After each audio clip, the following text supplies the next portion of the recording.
Hey guys, how's it going? This is Nate English from EnglishEndurance.com, and today I wanted to just briefly go over several of what I see as the most common training errors that people make. And I think that if you were to eliminate most or all of these things, you will definitely see better results.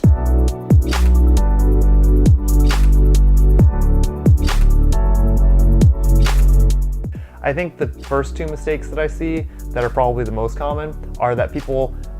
train too hard and they don't train hard enough. And these two things I think are motivated by kind of the same thing and are maybe on the face of it seem to be kind of opposite phenomena, but in reality often are kind of the same thing, because I think frequently you'll see people riding kind of hard on most of their rides, and they're just, they're trying too hard. They're putting too much effort into making each of their training rides some kind of workout. And so in this regard, they're like kind of training too hard because they're going hard much too much and much too frequently. The corollary to this is that a lot of times they don't go easy enough on their recovery days, or they don't have recovery days at all. And this means that they can't train hard enough when they are actually trying to go out and do a hard workout. So you can't really get better unless you're doing hard enough workouts that you're creating a specific kind of stress that will help facilitate changes in your body that makes you get fitter, whether you're trying to increase your endurance or your top end power or your aerobic capacity or threshold fitness. Whatever it is that you're trying to get better at, you have to do enough of that kind of thing to force your body to get better as you recover in the days after that workout. But in order to be able to do that, you need to be recovered enough by recovering from your last workout. So way too frequently I'll see people go out 4 or 5 times a week, and they'll go do a handful of kind of random hard efforts on their rides. And so every day they're going kind of hard, but every day they're also not going hard enough to get the desired training stress that they would want, but they're also not going easy enough each week in order to allow their body to fully recover. So they're kind of maintaining a perpetual state of mild fatigue. And in some regards, this can be kind of okay if you're doing it in a specific way, maybe during the early off season and you're trying to just build up strength and endurance. But in general, the harder your workouts need to be in order to get to a higher level, and the more you get closer to a racing season or a goal event, you really need to make sure that your recovery rides are easy enough and your hard rides are hard enough in order to really get the most out of each of them. I think the third most common mistake that I see people making, which really is quite ubiquitous, is that a lot of people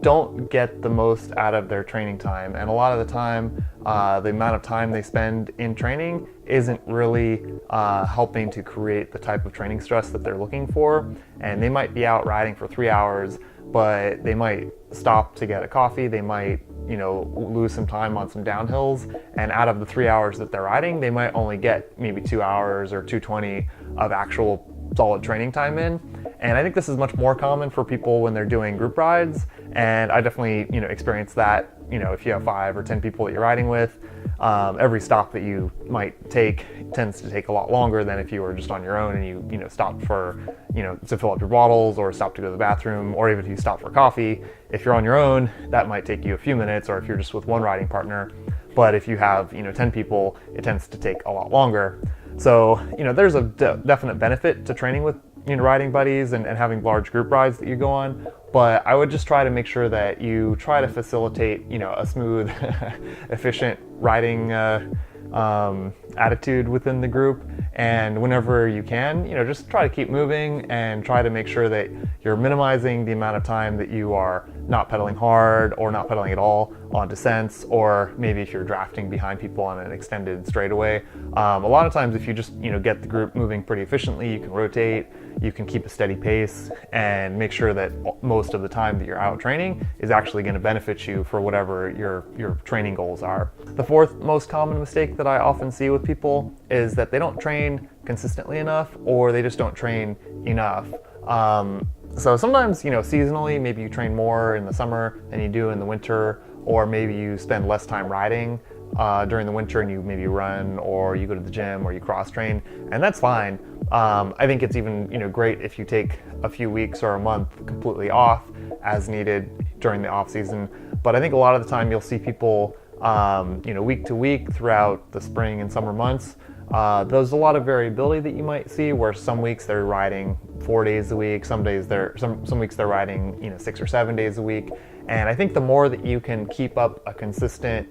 steady diet of training, even if it's just short sessions on some days, if you can keep up a pretty consistent routine, that's really going to pay off in the long run, because the more time that you're spending doing whatever sport you're doing, whether it's cycling or running, or if you're a triathlete, if you're doing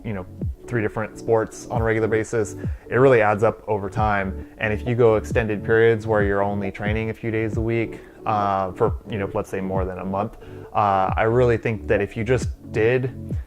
3 or 4 days a week, or your 5 or 6, depending on what your ability is and what your goals are, the more consistently you can train throughout the year, in general, the better off you're going to be. And if you see that you're getting 3 days or 4 days one week and then 5 or 6 days the other week, just try to see if you can't get in a steady diet of 5 days each week, for example. Even if you just get on the trainer for 20 or 30 minutes, I think that getting that time in will definitely pay off in the long run. You'll have more miles in your legs, you'll have more consistent conditioning. And if you take a look at people who maybe they are really busy and they can't get in consistent training throughout the year, if they just filled in those couple of months during the winter where they might only be training a couple days a week, if you just bump that up from 2 days to 4 days a week, even if it was just 20 or 30 minutes on the trainer, when it comes to, let's say, April, and they're trying to ramp up their training and get ready for some races or whatever their summer bike tour is or whatever it is, they'll be way better off getting ready for that if they have that foundation of consistent training and just time doing their desired activity, whether it's running or cycling or multi-sport activities. I think that for most people, there's a big increase in the benefit of each training day, even if it is short, like I said, up to maybe like 5 days a week. I think when you go from 3 days to 4 days to 5 days a week, you see big increases in your aerobic conditioning and your overall strength for your sport. I think once you get past 5 days a week, you definitely see benefits if you train 6 days a week, let's say, but I think that it starts to be a kind of diminishing return. So if you can train 4 days or even 5 days a week every week, except when you're taking an off-season break, that will definitely help you out in the long run. So try to do that as best as you can. And a corollary to that is that if you are training pretty consistently, and let's say 45 weeks of the year you're getting 5 training days in, maybe some days it's just a half an hour spin session, or it's a commute to work, or some days it is a very substantial long ride on the weekends. If you're training really consistently, then during the holidays, or if you get sick and for whatever reason you miss a few days or you miss a week or two here or there, it's not as big of a blow, because your fitness and your consistency is at a good level where missing a few days of training because you're sick isn't really going to hurt you that much, because you're keeping up such a consistent level of conditioning. But if your training is already pretty variable and you're training 5 days one week and then 3 days the next week, and then you're sick, and then you come back and you train 5 days, over the course of a month, maybe you only trained 10 or 12 days, whereas if you're training 4 or 5 days every week, if you get sick for a week, it's not really a big deal. So don't stress when you really can't do it, but as much as you have control over it, try to train consistently throughout the year, except when you're taking a deliberate break from steady training, like in the off season. I think that no matter how good your training is, a lot of people really miss out on getting the full benefit of their training because they don't recover well enough. And I think a lot of that comes down to the nutrition that you have,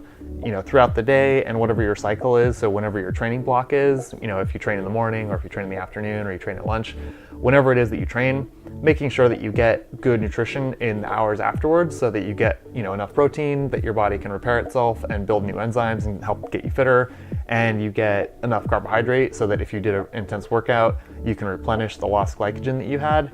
The better you have your recovery nutrition dialed, that will make a big impact on your long-term progress, because no matter how good your training is, if your recovery isn't good, you can't get better. On the other hand, if your recovery is phenomenally good, even if your training isn't always the best, if you recover disproportionately well,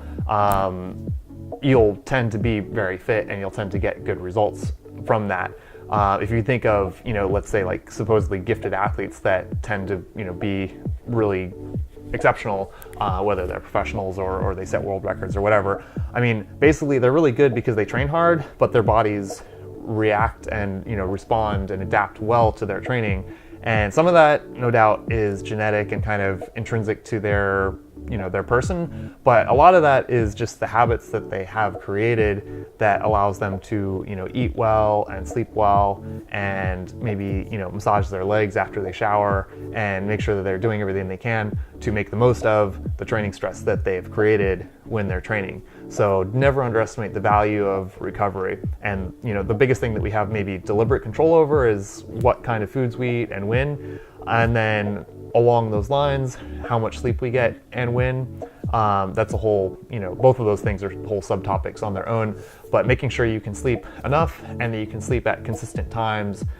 every day, hopefully, that will really make a big impact on how well you recover and how fit you can get from the training that you do. I think another one of the more common mistakes that I see people making is that they train kind of randomly, or they train much too repetitively. And in both cases, it kind of comes down to not training specifically for whatever their fitness goals are.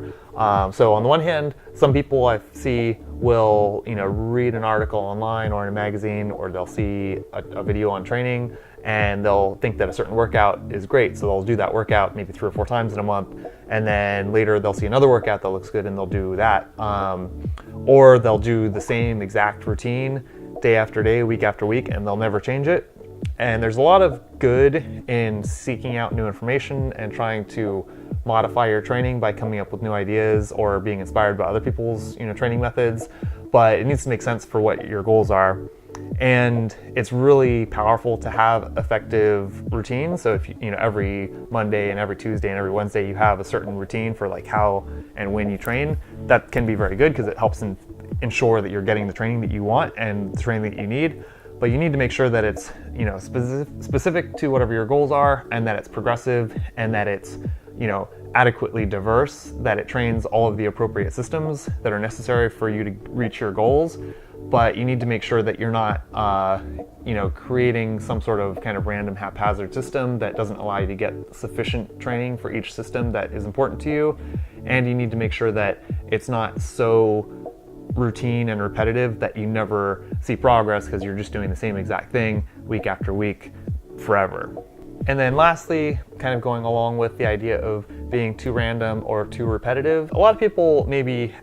adopt habits that are common or popular, like they'll do a weekend long ride, or they'll do tempo intervals or whatever it is. And a lot of times that can be great because a lot of the most common practices that have been adopted by a lot of people tend to be effective for a lot of people, and that's why they've become popular. But you need to make sure that they're appropriate for whatever it is that your goals are. If your goals are to be just generally fit, having diverse training that includes a variety of different types of workouts is going to be great, and having a long ride and having a sprint workout and having a tempo or threshold type of interval day is great.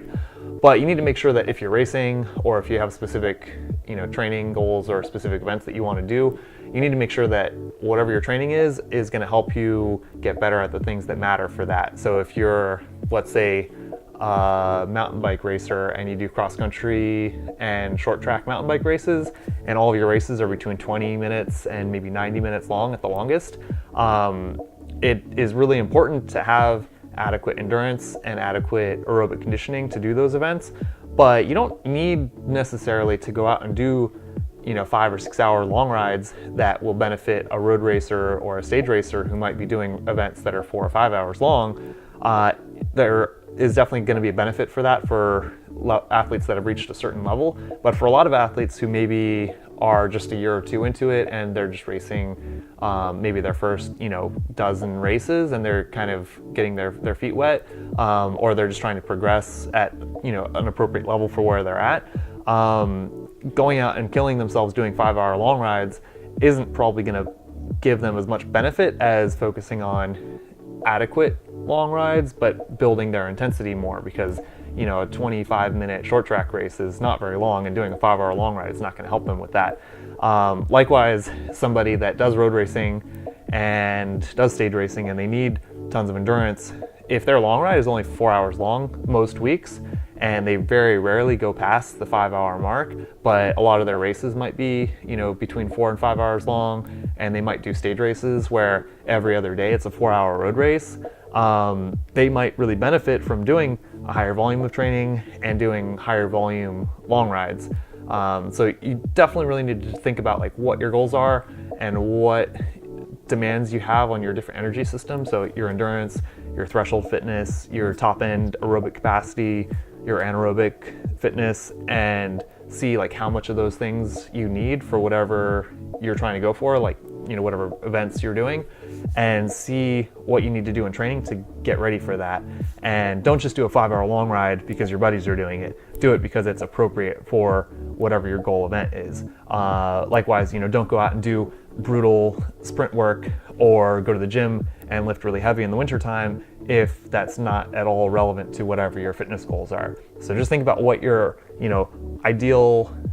peak fitness is like, and think about how you can build up in that direction, and make sure your workouts are catering towards that, and don't just follow a training plan that makes sense for somebody else. Make sure it makes sense for you and whatever your goals are. So I think those are 7 of the most common mistakes that I see people making, and I really think that there's a lot of good ways to train for whatever it is that you're training for, but I think that a lot of times if you can kind of recognize the common mistakes or errors that you might make, if you can eliminate those,